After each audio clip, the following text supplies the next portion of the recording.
तारीख थी 18 जून 2024।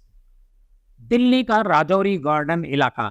रात के करीब 9:45 होते हैं। करीब 26 साल का एक शख्स बर्गर किंग रेस्टोरेंट में आता है। उसके साथ में एक लड़की भी होती है। तभी रेस्टोरेंट में पहले से मौजूद दो लड़के उठते हैं और उस शख्स पर अंधाधुंध फायरिंग शुरू कर देते हैं। 40 राउंड गोलियां चलाकर दोनों भाग जाते हैं। कुछ ही देर में लड़की भी गायब हो जाती है। 20 घंटे बाद पता चलता है कि मरने वाला शख्स हरियाणा के झज्जर का अमन जून है। अमन जून और शक्ति सिंह के मर्डर में क्या कनेक्शन है, यह एक इंस्टाग्राम पोस्ट से पता चलता है। अमन के मर्डर के बाद हिमांशु भायू रितौलिया नाम से बने अकाउंट से पोस्ट किया जाता है, जिसमें लिखा होता है कि आज राजौरी गार्डन में जो हत्या हुई है उसकी जिम्मेदारी मैं, हिमांशु भाऊ और मेरा भाई नवीन बाली लेते हैं। हमारे भाई शक्ति दादा के मर्डर में इसका हाथ था और उसी का बदला आज हुआ है, और जो भी बाकी हैं सबका नंबर आने वाला है। अब हम आपको बताते हैं कि आखिर वो शक्ति दादा कौन है। दरअसल 7 अक्टूबर 2020 को हरियाणा के झज्जर इलाके के छाछी गांव में दिल्ली में नजफगढ़ से विधायक रहे रामवीर शौकीन का भांजा शक्ति सिंह उर्फ शक्ति दादा स्टेडियम से बास्केटबॉल खेलकर लौट रहा था। तभी दो बाइक से 4 लोग आते हैं और शक्ति सिंह को 14 गोलियां मारी जाती हैं। शक्ति सिंह गैंगस्टर नीरज बवाना का मौसेरा भाई था और उसके जेल जाने के बाद से उसका गैंग संभाल रहा था। शक्ति की हत्या में नीरज बवाना के दुश्मन अशोक प्रधान का भी नाम आता है।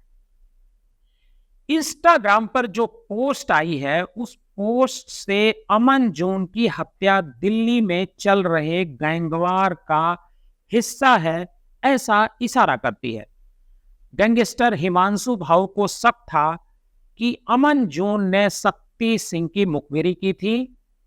हालांकि 22 साल का हिमांशु भाऊ अभी भी पुर्तगाल में है और वहीं से अपना गैंग चलाता है।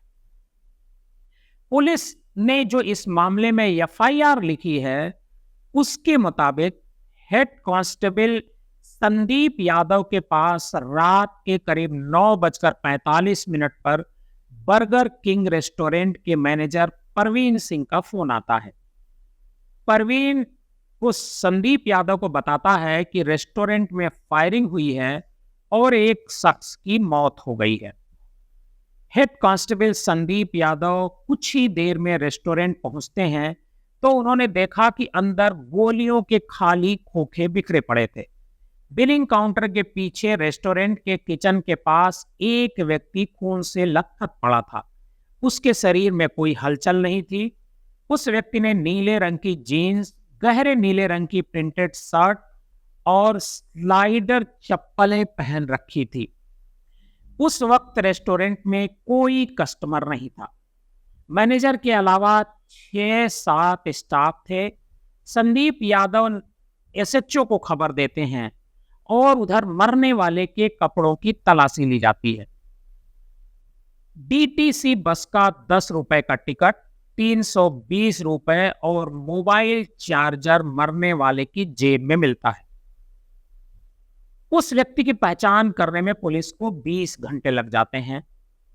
इसके बाद डीसीपी विषय बेस्ट विचित्रवीर ने मीडिया को बताया कि मरने वाला अमन हरियाणा के झज्जर का रहने वाला है। उसकी उम्र 26 साल थी।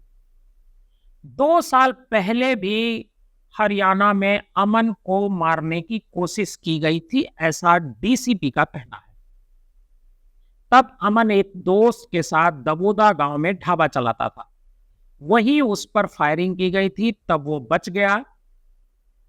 अमन के परिवार में उसके अलावा एक भाई है। अमन ड्राइवरी करके परिवार चलाता था। कहा जाता है कि अमन अशोक प्रधान गैंग से जुड़ा हुआ था। अब हम आपको बताते हैं कि अशोक प्रधान कौन है। अशोक प्रधान हरियाणा के झज्जर के निलोटी गांव का रहने वाला है और दिल्ली और हरियाणा में वो अपराध करता है। 2001 में अशोक प्रधान क्राइम की दुनिया में एंट्री करता है और ग्राम प्रधान और डॉक्टर का मर्डर करता है, कॉन्ट्रैक्ट किलिंग और अपहरण करने लगता है। इसी दौरान दिल्ली के गैंगस्टर नीतू दाबोदिया से उसकी दोस्ती होती है। 2004 में दाबोदिया गैंग के विरोधी राजीव काला ने अशोक प्रधान के भाई को मार दिया। काला अशोदिया गैंगस्टर नीरज बवाना का मामा था, इसलिए नीरज बवाना और अशोक प्रधान के बीच दुश्मनी हो गई। 2013 में पुलिस ने नीतू दाबोदिया को एनकाउंटर में मार गिराया और उसके बाद उसका गैंग अशोक प्रधान चलाने लगा। 2017 में झज्जर कोर्ट में अशोक प्रधान ने अपने साथियों के साथ गैंगस्टर काला अशोदिया को गोली मार दी। जनवरी 2021 में 5.25 लाख के इनामी अशोक प्रधान को दिल्ली पुलिस गिरफ्तार करती है। इस मर्डर की एक और दिलचस्प बात है। दरअसल जिस रेस्टोरेंट बर्गर किंग में अमन का मर्डर होता है वो राजौरी गार्डन पुलिस स्टेशन से महज 400 मीटर दूरी पर है। पैदल जाने पर रेस्टोरेंट से पुलिस स्टेशन तक 6 मिनट अधिकतम लग सकते हैं। रेस्टोरेंट से करीब 250 मीटर दूर मेट्रो पुलिस स्टेशन भी है, फिर भी पुलिस इतना विलंब से पहुंची। पुलिस की जांच में पता चला कि रेस्टोरेंट में अमन के साथ दिख रही लड़की मेट्रो स्टेशन के सीसीटीवी फुटेज में तो दिख रही है। हालांकि अमन की मौत के बाद वो मौके पर नहीं मिली। एफआईआर में इस लड़की का भी जिक्र है। रेस्टोरेंट के स्टाफ ने पुलिस को बताया कि मरने वाले शख्स के साथ एक लड़की थी। पुलिस सूत्रों का कहना है कि लड़की का नाम अनु है, उसकी भी क्रिमिनल हिस्ट्री है, वो 24 साल की है और अनु पर पंजाब में कई केस दर्ज हैं। पुलिस यह भी बता रही है कि अनु ने ही अमन को ट्रैप करके मरवाया। सीसीटीवी फुटेज में अनु अमन के साथ बैठे दिखती है। हमले में वह सुरक्षित बच जाती है। पुलिस यह भी कह रही है कि अनु ने ही अमन को फोन करके रेस्टोरेंट बुलाया था। हमलावरों ने उसे साइड कर सिर्फ अमन पर गोलियां चलाईं। अमन की जैसे ही हत्या हो जाती है, अनु मौके से फरार हो जाती है।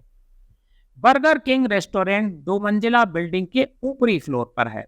नीचे सड़क पर कई रेस्टोरेंट हैं, लेकिन जब ये गोलीबारी हुई उस समय वहां अफरा तफरी मच गई थी। अमन जून के मर्डर की जिम्मेदारी लेने वाला हिमांशु भाऊ नीरज बवाना गैंग का करीबी है। अमन के साथ मौजूद लड़की भी नीरज बवाना गैंग से ताल्लुक रखती है। अशोक प्रधान और नीरज बवाना दोनों राइवल गैंग हैं। दोनों गैंग अलीपुर के पास अपना नेक्सस चलाते हैं। पिछले कई सालों से दोनों गैंग के आपसी मामले थोड़े ठंडे थे, लेकिन फिर वो एक्टिव हो गए। अब मैं आपको बताता हूं कि हिमांशु भाऊ कौन है। हिमांशु भाऊ रिटौली गांव रोहतक हरियाणा का रहने वाला है। 17 साल की उम्र में 2022 में जाली पासपोर्ट के जरिए वो भारत से भागा था। आखिरी लोकेशन पुर्तगाल में उसकी मिली। 2023 में इंटरपोल ने हिमांशु के खिलाफ रेड कॉर्नर नोटिस जारी किया। हिमांशु भाऊ और उसके गैंग पर मर्डर, धोखाधड़ी, लूट, फिरौती के 18 से ज्यादा मामले दर्ज हैं।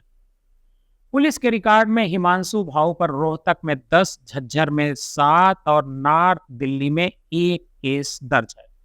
हरियाणा पुलिस ने हिमांशु भाऊ पर 1.5 लाख और दिल्ली पुलिस ने 1 लाख का इनाम घोषित कर रखा है।